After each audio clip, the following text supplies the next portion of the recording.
Assalamu alaikum wa rahmatullah. Le coronavirus est-il mentionné dans le Saint-Coran? Ce qui est certain, c'est qu'il existe dans le Coran une invocation qu'Allah nous a enseignée contre des dangers tels que les maladies respiratoires. Il est étonnant de constater que certains mufassirs et exégètes du Coran avaient écrit à ce sujet un siècle auparavant.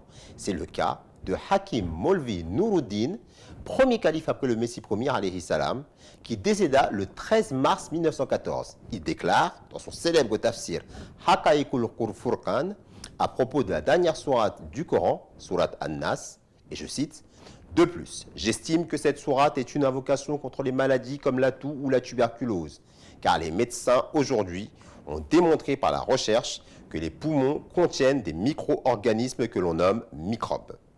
Lorsqu'ils s'accumulent, le poumon se fissure et donne la tuberculose ou la toux.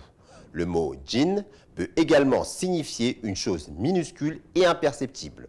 Dans cette sourate, on implore donc le refuge contre le mal de ces dangers qui créent une déficience dans les poitrines.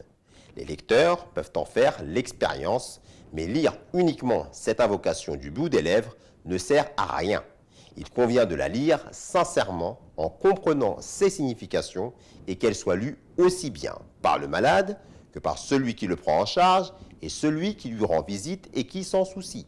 C'est alors que le malade guérira grâce à cette parole divine, car Allah est très pardonnant et miséricordieux, j'en ai bon espoir. Fin de citation. Un tafsir écrit, il faut se le rappeler, il y a plus de 100 ans.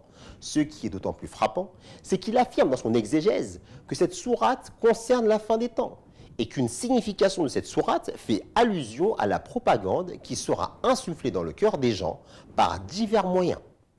Qu'Allah protège la Ummah musulmane. Amin.